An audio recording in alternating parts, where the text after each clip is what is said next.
Muchísimas gracias por venir, muchísimas gracias por madrugar. Quiero usar este espacio, quiero proponerles en este espacio conversar sobre la experiencia de usuario, sobre nuestra disciplina, mirarnos un poco a nosotros en nuestra región, o sea, qué pasa en este paralelo 33, 34, 35, en el que vivimos, trabajamos y estamos insertos todos los días. Y tú puedes. Y qué mejor que hacerlo yendo al origen, yendo al principio del principio. Muchos reconocerán esa foto, algunos no. Eso que están viendo es el primer mouse que se fabricó.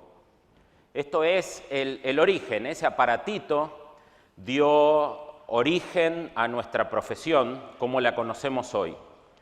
El diseño es de un ingeniero que se llamó Douglas Engelbart. Douglas Engelbart estaba en una conferencia, aburrido, sacó un libro de notas y se puso a hacer unos dibujos. Él conocía un sistema geográfico que tenía un cursor de verdad, no un cursor de punteros, sino un cursor, y permitía medir distancias, o sea, tenía en el eje X y en el eje Y una rueda que giraba y con el cursor, eso estaba enganchado con el cursor, se movía, marcaba el punto de inicio, el punto de finalización y un sistema electromagnético calculaba la distancia y después, usando el teorema de Pitágoras, calculaba la distancia geográfica. A Engelbart se le ocurrió que se podía invertir completamente el sistema y en vez de que el cursor, el cursor moviera las rueditas, hacer que las rueditas movieran el cursor y el cursor, en vez de ser físico, funcionara en una pantalla. Y eso dio origen al primer mouse, ¿sí? Que como ven todavía no tiene bolita, ¿sí? La bolita, si mi memoria no falla, es un aporte del equipo de Apple cuando salen con Lisa, antes de la Mac. Pero la vida de Doug Engelbart es bastante más interesante, si me permiten el sacrilegio de decir que hay algo más interesante que inventar el mouse, es bastante más interesante. Doug Engelbart nació en 1923 y en el año 42, cuando Estados Unidos entra en la guerra, estaba en la universidad, tenía 19 años, estaba en la universidad, estudiaba ingeniería eléctrica, ¿sí? Todavía no había ingeniería electrónica, todavía no había computación, estaba estudiando ingeniería eléctrica y como muchos jóvenes norteamericanos tiene que ir a la guerra. Se alista en la Marina y lo destinan al equipo de radares. Esta es la foto de Engelbart. Tiene el primer mouse, su primer mouse y un mouse bastante antiguo de producción. Lo destinan a el área de radares. Los radares eran bastante nuevos. Doug Engelbart va ahí porque es estudiante de ingeniería eléctrica y eso encaja a un destacamento en Filipinas, ¿sí?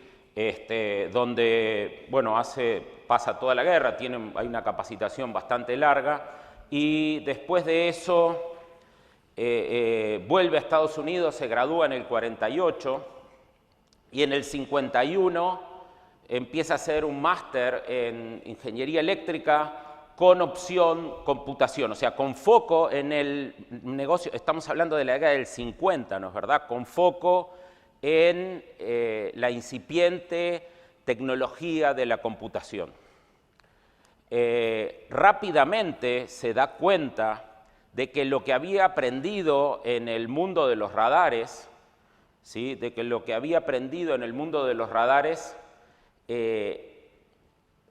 Tenía sentido encajarlo con lo que estaba aprendiendo en el mundo de la computación. Que si las computadoras tenían entrada y salida electromecánica, o sea, la digitación y el movimiento mecánico de los lectores de tarjetas perforadas y la impresora, y los radares tenían entrada electromecánica.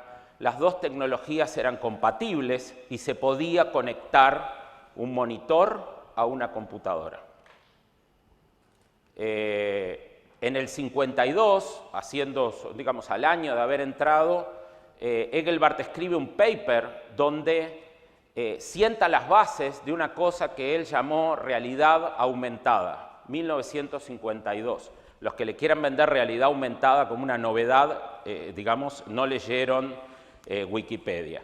Y propone en un paper, digamos, la posibilidad de interactuar con computadoras por otro sistema que escribir a ciegas. Miren, acá tienen, esto es una Univac de 1951, se escribe, ven ahí tienen en el medio, eso que hay ahí no es un monitor, es una planillita para poner un papel, se escribe a ciegas, o sea, la persona perfora tarjetas pero no sabe lo que está escribiendo y la salida es por impresoras. Y Engelbart en ese año dice que puede haber una interacción entre el hombre y la computadora basada en un monitor y sistemas de entrada más sofisticados. Decide que va a implementar eso y empieza a buscar fondos.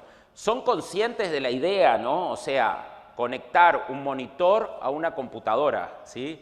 La idea, era la idea.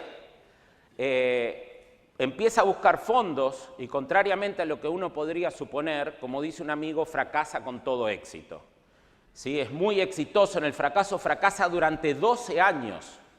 Está 12 años trabajando intensamente para pulir la idea y trabajando intensamente para conseguir fondos para que alguien le financie la posibilidad de generar un sistema de interacción hombre-máquina más sofisticado que perforar tarjetas y leer informes impresos.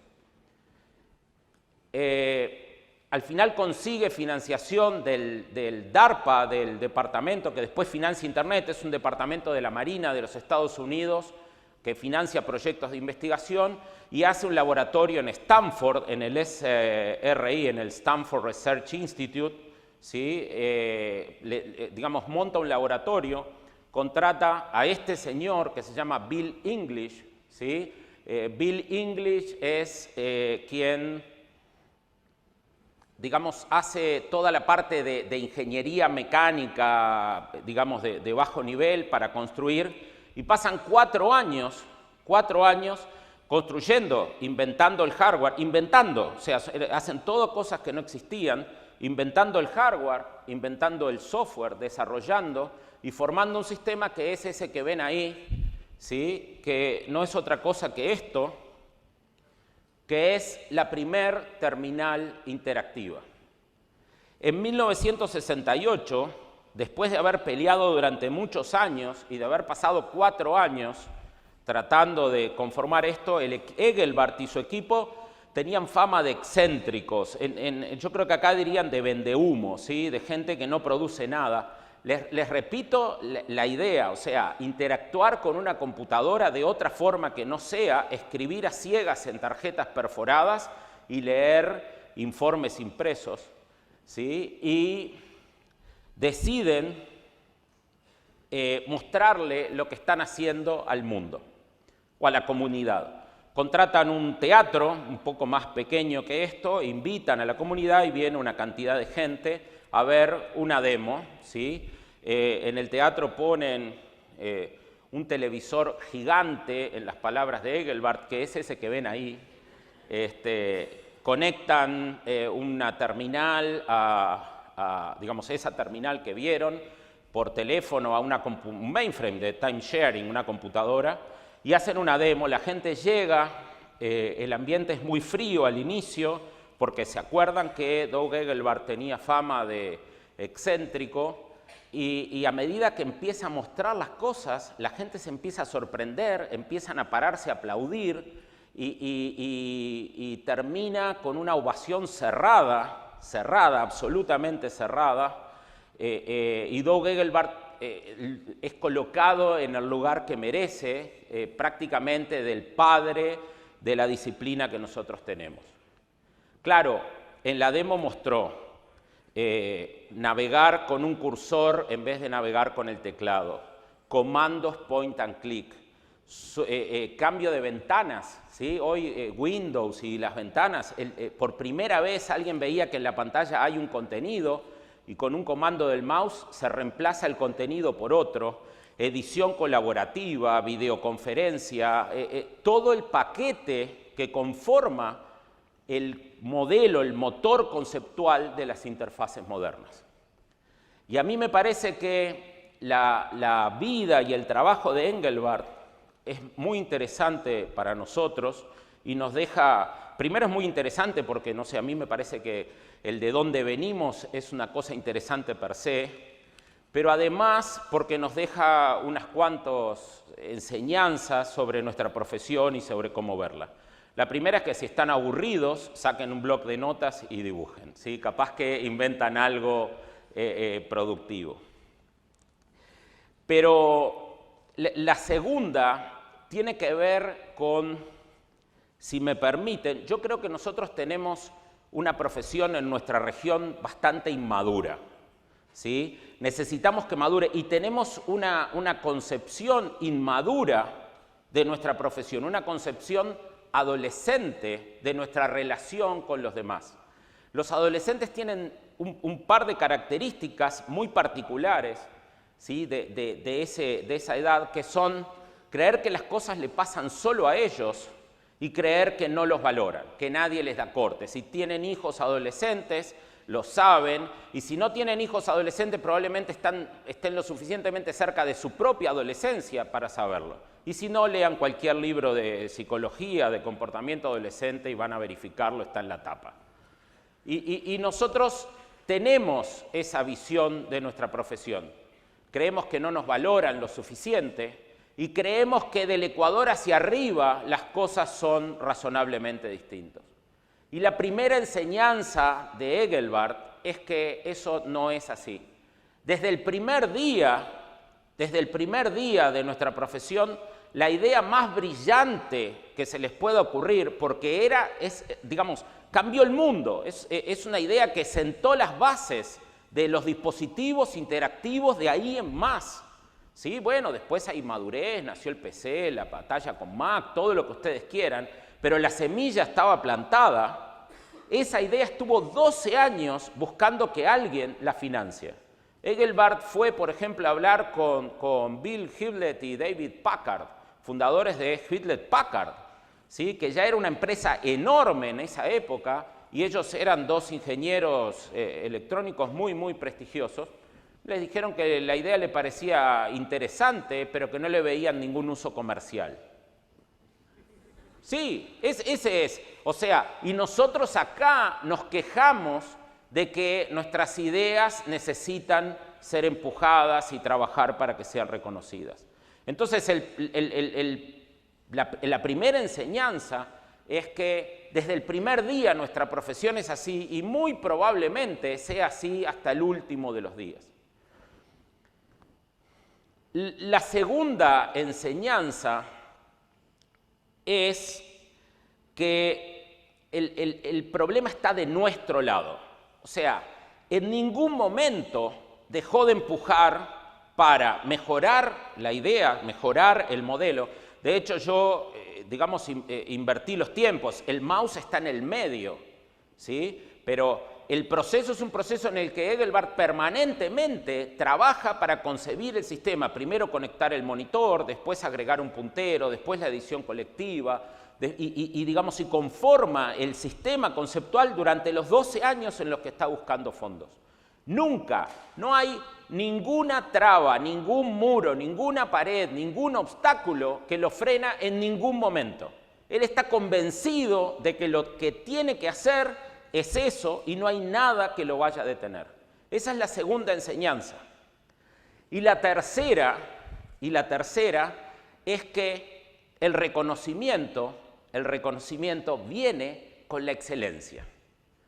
Porque en el momento en el que el producto excelente de su trabajo realmente es visto y evaluado, nace el reconocimiento. Y quiero detenerme en este punto de la excelencia. Nuestra industria, desde el primer día, desde Engelbart hasta acá, es una industria de excelencia. Las interfaces de los productos basados en software, las interfaces de los productos interactivos, es un negocio de excelencia. ¿Qué quiere decir esto? En cualquier industria, no sé, capaz que alguien tiene un ejemplo de una industria que también es de excelencia, pero en la mayoría de las industrias, la excelencia es una opción, es un opcional. Yo puedo optar por ser promedio o ser excelente. La mayoría de los zapatos que se fabrican son promedio, no son excelentes. La mayoría de los restaurantes son promedio, no son excelentes. La mayoría de los autos que se fabrican son promedio, no son excelentes. El segmento de los excelentes es el segmento de los autos premium y de los superdeportivos. Y por supuesto que hay Audi, Mercedes, Ferrari, Porsche, Pagani, Honda, pero representan una porción pequeña, tanto en unidades como en dinero. El grueso del mercado es el medio, los autos del medio. Nuestro negocio interactivo no es así. Nuestro negocio interactivo es un negocio donde la excelencia se lleva casi todo el mercado.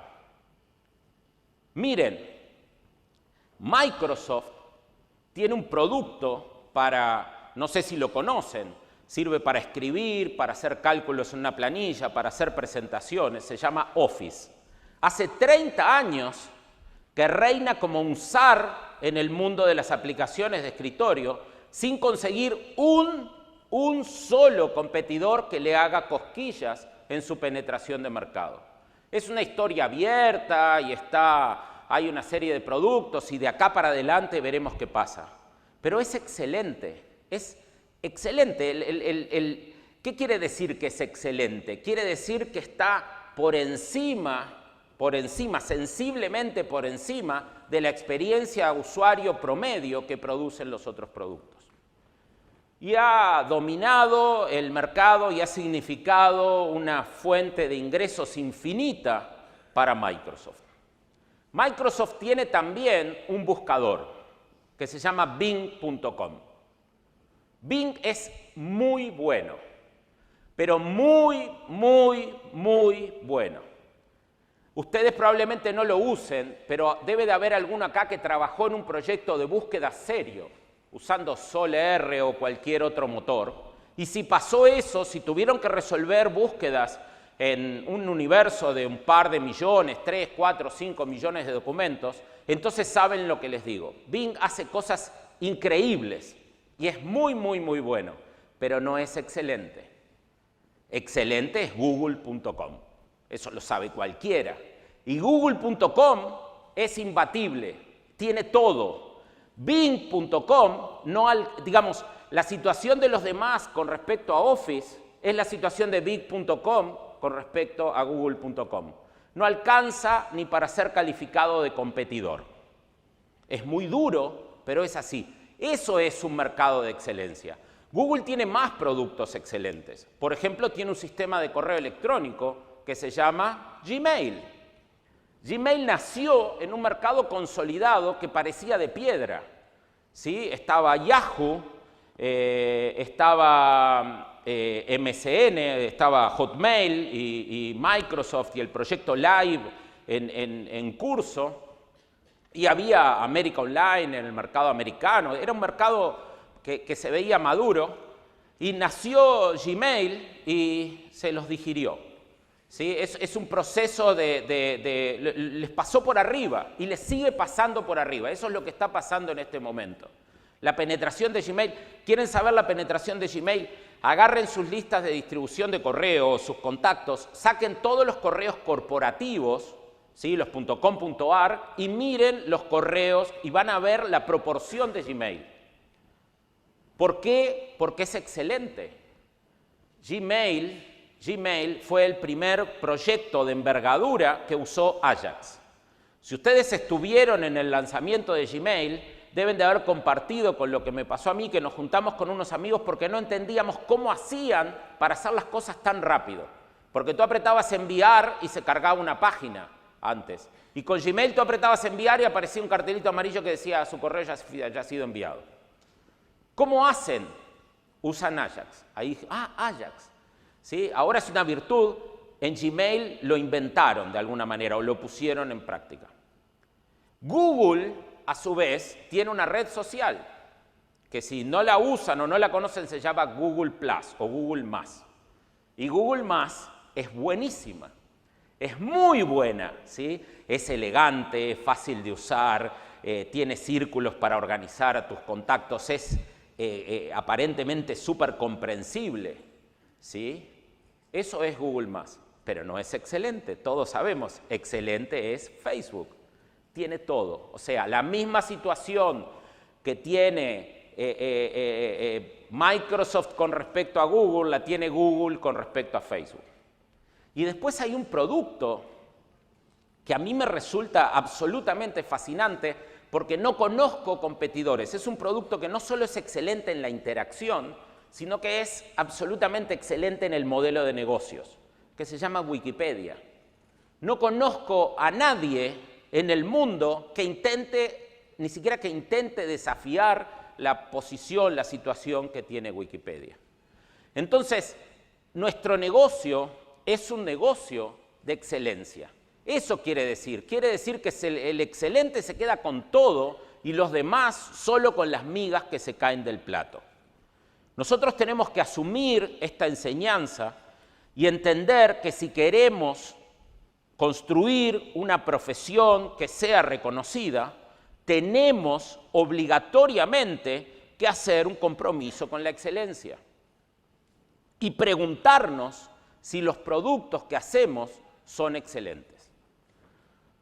¿Cómo se consigue la excelencia? No lo sé. En realidad yo no lo sé, pero no lo sabe nadie, porque como les dije, la excelencia es exceder el promedio, exceder la mediocridad. Si hubiera una receta para exceder la mediocridad, todos la aplicarían y la vara de la mediocridad subiría y dejarían de ser excelentes. Entonces, la excelencia no tiene recetas, pero se sabe bastante sobre la excelencia y hay algunas cosas que podemos poner sobre la mesa. Primera, si quieren ser excelentes, destierren la idea bíblica de que la excelencia es resultado de la transpiración. Ganarás el pan con el sudor de tu frente. Si ustedes salen a la calle y le preguntan a una persona cuánto tiempo le lleva a un carpintero a hacer una mesa, les va a decir, no sé, pongámosle una semana. Y si le preguntan, ¿y cuánto tiempo le lleva a hacer una mesa excelente? Probablemente les diga, no, eso lleva como un mes. Falso, erróneo. Los carpinteros mediocres hacen mesas mediocres en una semana. Y los carpinteros excelentes hacen mesas excelentes en una semana o tal vez en menos tiempo.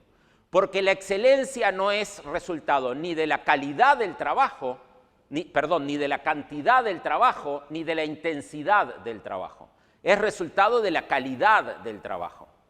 El carpintero excelente siempre corta derecho, siempre está en escuadra, siempre elige la madera con la veta correcta. Los encastres le quedan perfectos, son lisos, planos, tienen la cantidad de cola necesaria para jamás despegarse y para que no salga nunca. No hay rebabas, todo el pulido es totalmente horizontal, no queda pelusa. Entonces la mesa le resulta perfecta. La excelencia no es hija de la transpiración, no es hija de la idea muy estúpida de que alguien puede producir al 120%. No hay 120%, hay 100%. ¿Sí? Y si ustedes miran a alguien excelente trabajar, les parece fácil. Dice, pero yo puedo cortar, es solo empujar la tabla. Y no es así. Prueben empujar la tabla y van a ver que no es así. La excelencia no es hija de la transpiración. Si quieren ser excelentes, tienen que desterrar una segunda idea, y es que la excelencia es hija de la revisión concienzuda. de la auditoría o de sus versiones más brutales y groseras como el control, la represión, que la gente tenga miedo. Son todos familiares cercanos, ¿sí? La idea de que la gente trabaja cuando vos la tenés agarrada y entonces ahí se hacen los productos excelentes. Eso es una idea, yo le llamo la tríada de la muerte, ¿sí? Es la idea de que las cosas alguien las hace, alguien las revisa y alguien las corrige. Esa es una fábrica de mediocridad cara, ¿sí? Porque ni siquiera es barata. Y está viciada de nulidad antes de nacer, antes de que empiece siquiera a producir, ya sabemos que lo que va a producir es mediocre. Primero, el que hace no es el que más sabe. El que más sabe es el que controla. Por eso controla, ¿sí? Ese es el primer problema. Es evidente que si ustedes quieren hacer cosas excelentes, las tiene que hacer el que más sabe. Primer problema. Segundo, la idea de que corregir produce cosas excelentes es profundamente equivocada. ¿Se acuerdan de los carpinteros?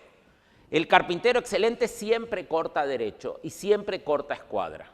El carpintero mediocre a veces corta derecho, a veces corta escuadra, pero a veces corta torcido y a veces fuera de escuadra. ¿Cómo corrigen eso? Lo pueden ocultar, ¿sí? Lo pueden lijar más, pueden hacer la mesa un poquito más angosta, pero eso ya no es excelente. Pueden tirar la mesa y empezar de vuelta. Pero el carpintero mediocre no corta esta vez mal. Es mediocre, siempre comete el mismo error. La excelencia requiere hacer las cosas bien de primera. Y la tercera condición es que la excelencia es mucho más económica que hacer que 3 personas reemplacen lo que hace uno. El que hace, el que revisa y el que corrige son 3 comparados con 1. Entonces, si ustedes quieren excelencia, sepan que no es hija de la transpiración y que la tríada de la muerte debe ser desterrada del trabajo. Claro, ahí empiezan a ver y dicen, bueno, ¿cómo es mi equipo de trabajo? Yo necesito un equipo de trabajo muy particular, porque no cualquiera trabaja en un ambiente donde no lo van a controlar, donde no le estoy hablando de que no haya revisión entre pares, que no se miren. Una cosa es revisar el trabajo y la otra es revisar a las personas, no revisar los resultados. Eso por supuesto que forma parte de nuestra tarea de todos los días, analizar, ver qué hicimos bien, qué hicimos mal. Les estoy hablando de esa idea tan fabril del supervisor que revisa uno por uno y que tiene agarrada a la gente. ¿Sí? Entonces, si quieren ser excelentes, tienen para implementar eso que tener un equipo excelente. Y para eso tienen que elegir la gente una por una, ¿sí? Primero, tienen que tener capacidades innatas para poder ser diseñadores. No alcanza con un curso de Photoshop para ser diseñadores.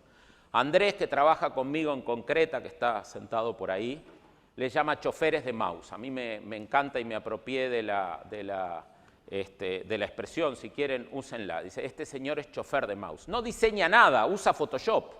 Son 2 tareas distintas. Se puede ser un gran diseñador sin saber Photoshop y se puede saber mucho Photoshop y no saber diseñar. Hay que tener pasta para diseñar.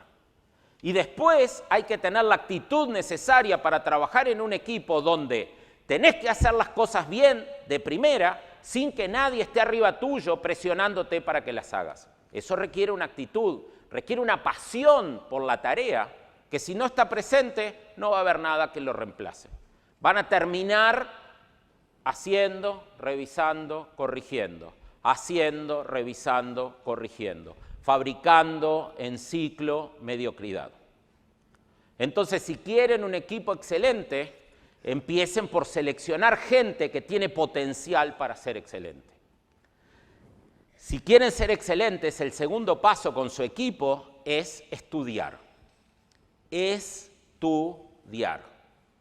Se estudia leyendo libros. Acá hay un tirón de orejas para la academia. La academia en nuestra región se sube a todas las modas que hay. De todas las modas que hay una carrera. Pero no hay, salvo resultados de titanes que empujan dentro de sus universidades para que haya cursos un poquito más largos y un poquito más largos y un poquito más completos. No hay un compromiso académico fuerte con la formación de profesionales en diseño de la interacción, que es una disciplina que tiene casi 60 años y que permea todos los aparatos que usamos. Que no es una moda que vino para quedarse y que es absolutamente imprescindible para mejorar la calidad de vida de la sociedad en que vivimos. Las universidades no reconocieron eso, prefieren muchas veces hacer un curso de la sigla de 3 letras en inglés que está de moda esta semana. Como las universidades no proveen eso, hay que estudiar. Es muy triste, pero muy triste ver los diseños de gente que descubre América una vez por semana. El mundo está para inventar, hay tanto para inventar, que la actitud de inventar lo que ya está inventado es muy pobre, es muy triste, es muy deprimente. Eso se evita estudiando, se estudia leyendo libros. Facebook, los blogs, Twitter, la propia Wikipedia son alucinantes, pero son materiales de referencia. Yo no sé cómo sería el mundo hoy, cómo se podría trabajar sin esas herramientas, pero no es el lugar donde se estudia. Se estudia en un libro, es un documento amplio, no tiene por qué ser de papel, puede ser un libro como a ustedes más les guste, es un documento amplio donde una persona o un equipo de personas expone un tema de una forma lógica, coherente, organizada, con la parte linda y la parte aburrida. Si ustedes no se aburren, no están estudiando. Estudiar es aburrido, ¿sí? ¿Cómo van a ser grandes diseñadores de la interacción si no estudian arquitectura de la información, teoría de las interfaces, un poco de teoría del conocimiento, uso de cada uno? Recién hablábamos sobre un libro, les recomiendo, se llama GUI Bloopers. Es un libro así de gordo que empieza y dice cómo se usa el radio button, cómo se usa un check, cómo se usa un combo, cómo se hace una rayita, cómo se hace un recuadro. Uno por uno, está todo inventado. Después que ustedes conocen lo que está inventado, pueden inventar cosas. Pero cuando hacen un cuadro de diálogo que está mal, es culpa de ustedes. Hay que estudiar, ¿sí? Si quieren hacer equipos realmente excelentes, hay que estudiar. Pregúntense, ¿cuántos libros leí este año? Y después que contesten, pregúntense, ¿cuántos libros leí 2 veces este año? O por segunda vez este año. Cuando la segunda respuesta aumente 0, pase de 0 a un medio, de 0 a 1, es porque van a haber empezado a estudiar. Y después que tienen a la gente, y después que la gente estudia, hay que empezar a hacer experiencia, no es una cosa que venga primero o después, van formando el equipo, y el equipo tiene que construir un conocimiento tácito, un conocimiento colectivo de cómo se hacen las cosas. Si ustedes tienen un equipo que no sabe hacer checkboxes, que no sabe hacer radio buttons, ¿sí? Tienen un equipo que no sabe cómo se colocan, jamás van a poder discutir cómo se hace un formulario. Después que aprende el equipo y que está, digamos, la vara de conocimiento sube al escalón y dice, no, nosotros resolvemos, sabemos poner en la pantalla cada uno de los componentes, entonces van a poder empezar a discutir cómo se hacen los formularios. Y recién cuando los formularios estén incorporados al conocimiento colectivo del equipo, van a poder empezar a discutir del modelo de interacción. Es como un jugador de fútbol que recibe la pelota. Si no sabe pararla, tiene que mirar el pie para pararla. Y si mira el pie, no puede mirar la jugada. Hasta que no tiene resuelta la base técnica, no puede pensar en táctica. Porque está mirando para abajo, no puede ver a sus compañeros.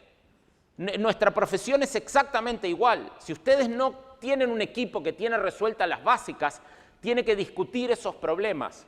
Cómo se agrupan los campos, dónde se ponen las etiquetas, cómo están los títulos, cómo son las jerarquías, cómo es la organización en la pantalla. Todos esos temas tienen que estar resueltos para empezar a discutir interfaces excelentes.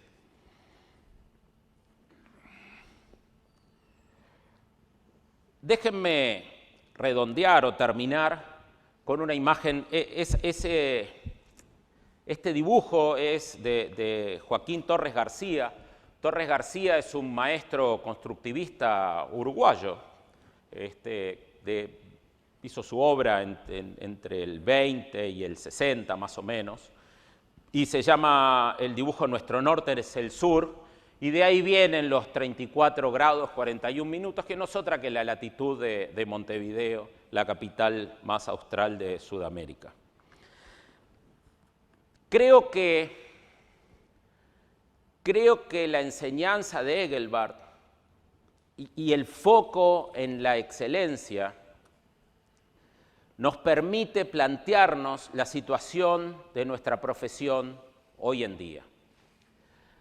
Yo tengo la impresión de que nosotros esperamos que los demás nos reconozcan.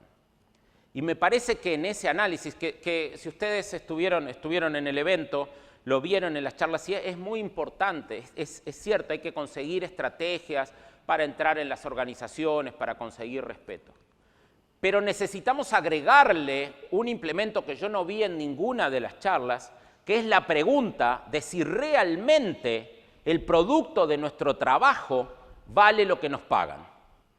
¿No será que nuestros trabajos no son lo suficientemente buenos como para que nos reconozcan? ¿No será que todavía tenemos que dar un salto en calidad y empezar a producir productos excelentes para que el mercado comience a reconocernos? No sé qué piensan ustedes, no lo podemos discutir, pero yo creo que sí. Yo creo que nosotros estamos en condiciones de ponernos a la altura de las exigencias. Empiezan a aparecer, desde hace unos años hasta ahora, productos, servicios, sitios desarrollados en la región por profesionales de la región que son absolutamente excelentes, que exceden largamente los estándares promedio y que están a la altura del nivel internacional. Si nosotros nos decidimos a abrazar los principios de las enseñanzas de Engelbart, el problema es nuestro, nuestro y solo nuestro. No hay nada que se pueda interponer entre nosotros y nuestro objetivo. Vamos a trabajar 12 años para conseguir que una idea que creemos buena obtenga fondos para ser implementada.